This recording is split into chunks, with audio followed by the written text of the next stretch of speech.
안녕하세요. 상속세 절세와 실질적인 상속세 납부 제한 마련까지 도움을 드리고 있는 김병선입니다. 오늘은 증여에 대해서 이야기를 나눠볼까 하는데 총 7가지 사례를 준비를 했고요. 중간중간에 절세 포인트 있으니까 놓치지 않으셨으면 좋겠습니다. 자, 오늘 이야기 나눌 케이스들은 총 7가지고요. 아버지가 5천만 원 증여해 주신 뒤 어머니가 5천만 원 증여한 사례부터 할아버지가 1억 증여한 뒤에 아버지가 1억 해주시는 사례까지 살펴보도록 하겠습니다. 자, 바로 시작할게요.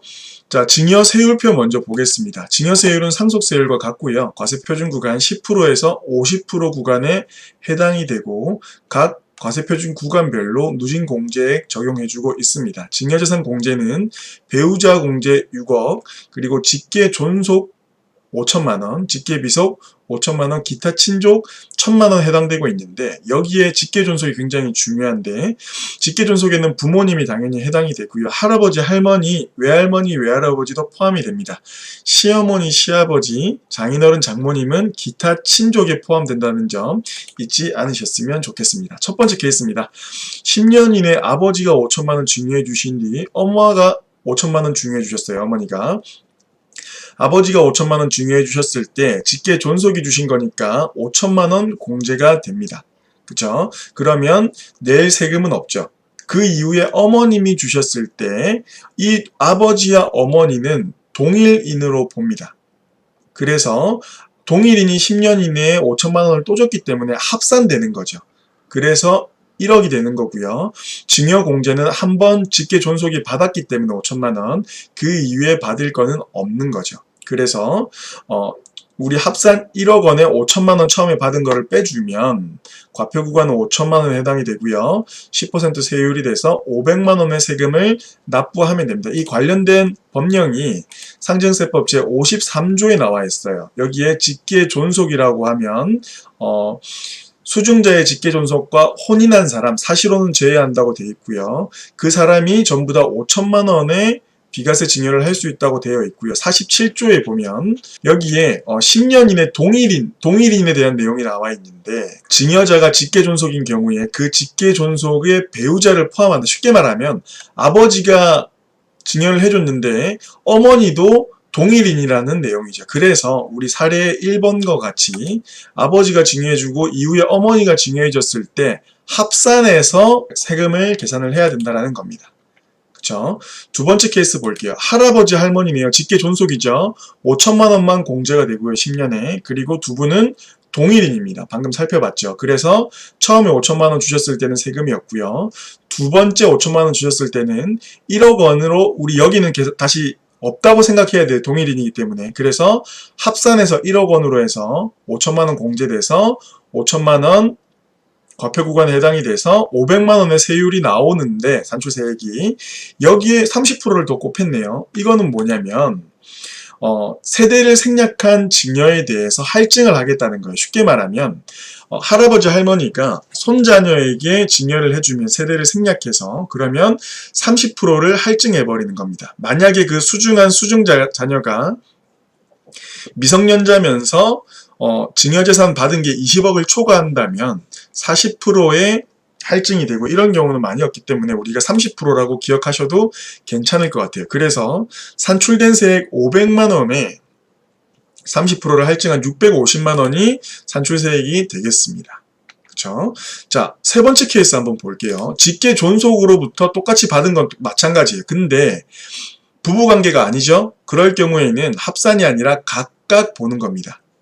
그러면 처음에 할아버지한테 증여받았을 때 5천만원은 직계존속으로부터 5천만원 공제가 되고요. 내는 세금은 없습니다. 그 다음에 아버지한테 받았을 때 이때는 우리가 공제받을 수 있는 게 없죠. 과표구간에 5천만원 바로 해당이 되고요. 10%고 500만원의 산출세액이 발생을 합니다.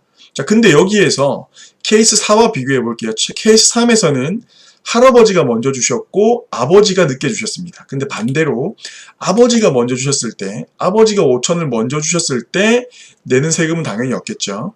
할아버지가 나중에 주셨을 때 할아버지는 공제를 못 받아요. 그럼 이 5천만 원에 대해서는 과표 구간에 들어가서 10% 똑같죠. 근데 문제가 뭐냐면 할아버지한테 받은 거죠. 세대를 생략해서 받았기 때문에 30%가 할증이 돼서 650만 원을 납부하게 되는 겁니다.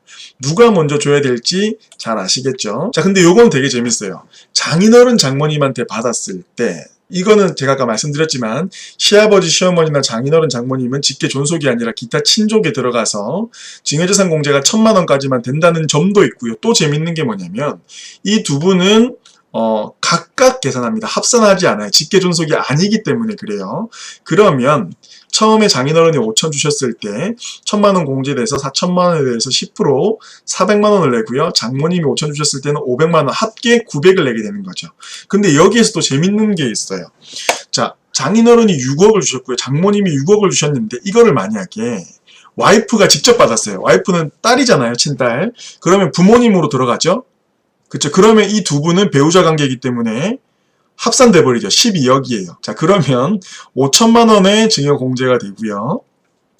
11억 5천의 과표 구간, 40% 구간에서 누진공제 1억 6천 빼주면 와이프는 3억 원의 증여세를 내야 돼요. 근데 이걸 만약에 사위가 받았어요. 6억씩. 똑같이 12억을 받았는데 각각 계산됩니다. 직계존속이 아니기 때문에. 그래서 6억 원에 대해서 1000만 원 기타 친족 우리 증여 공제 빼면 5억 9천이 해당이 되고요. 30% 세율 구간이어서 6천만 원 누진공제 빼주면 1억 1,700. 장모님이 6억 주셨을 때는 계산된 금액은 1억 2천. 합계해서 2억 3,700을 증여세로 내고요. 그쵸? 그럼 12억을 사위가 받았죠? 와이프한테 6억을 증여 공제해주면 6억 증여, 비과세 증여이기 때문에 절세할 수 있는 포인트가 되겠네요. 이해가시죠? 그쵸? 요건 되게 재밌는 사례입니다. 자, 그 다음 6번째 케이스 한번 볼게요. 10년 이내에 아버지가 먼저 1억을 증여해 주셨고요. 이후에 어머니가 1억을 증여해 주셨어요. 1번 케이스와 같은 거예요. 근데 금액만 조금 높여봤습니다. 아버지가 1억 원 증여해 주셨을 때는 5천만 원 공제되고 5천만 원이 과표 구간에 해당이 돼서 10% 세율 구간에서 산출세액은 500이죠. 이후에 어머님이 1억을 더해 주셨어요. 같은 사람이라 그랬죠. 배우자 직계존속. 그러면 2억 원을 주신 게 되고요. 앞에 사례는 잊어버리시고 요거만 계산을 하시면 돼요. 동일인이기 때문에 2억 원을 10년 동안 받았으니까 5천만 원 공제해 주고요. 그러면 과표 구간에 1억 5천 해당됩니다. 요거는 세율 구간 20% 구간에 해당되고요. 누진공제 1000 빼주면 2천만 원이 나오죠. 그쵸? 근데 결국에는 이전에 우리가 500을 냈기 때문에 이번에는 1,500만 내면 되는 거예요. 결국에는 2억에 대해서 예전에 500 냈고 지금 1,500 내서 합산 2,000을 내는 게 됩니다. 직계 존속으로부터 2억 원을 받았을 때, 그쵸? 엄마 아빠한테 받았을 때는 2천만 원이 이렇게 산출되네요. 자, 근데 할아버지가 만약에 주셨어요. 어머님이 안 주셨고 할아버지가 1억 주셨고 어머님이 1억 주셨어요. 그럼 수중자 입장에서는 똑같이 2억 원을 받는 건데 계산이 어떻게 달라지나 볼게요. 할아버지가 1억 주셨을 때 5천만 원 공제되고요. 5천만 원 과표 구간 들어가서 10% 500만 원에 대해서 30% 세대 생략 증여하면 650만 원이 산출되고요. 그 이후에 아버지가 1억 주셨죠? 합산 안 됩니다. 부부가 아니기 때문에. 그럼 1억 원에 대해서 과표 구간 직계 존속인데 5천만 원 할아버지가 먼저 썼기 때문에 1억이 그대로 과표 구간 들어가서 10%에서 1,000만 원의 산출세액. 자, 그러면 우리는 똑같이 2억 원을 받았는데 그쵸? 받은 금액은 똑같은데 산출되는 세액은 이때는 1,650만 원이죠. 아까 앞에는 똑같이 2억을 받았는데 부모님한테 다 받았을 때는 2천만 원을 냈어야 됐어요. 근데 지금은 1,650만 원만 내면 돼요. 여기서 주의해야 될 점은 아까 우리 사례에서 보셨지만 아버지가 먼저 주시고 할아버지가 늦게 주시면 세금이 더 나온다는 점 그건 잊지 마시고요. 자, 이렇게 해서 우리가 증여 타이밍, 증여 순서에 따라서 증여액이 달라지는 것도 봤고요. 여러 가지 케이스를 통해서 절세할 수 있는 포인트들을 몇 가지 짚어봤습니다. 그래서 증여는 기본적으로 우리 비과세 증여를 이용을 해야 나중에 상속세도 절세가 될 수 있는 부분이지만 너무 단순하게 증여를 한다. 그러면 또 몇백에서 몇천만 원까지는 손해를 보실 수 있으니까 여러 케이스를 고려하신 다음에 증여하시면 너무 좋을 것 같습니다. 감사합니다.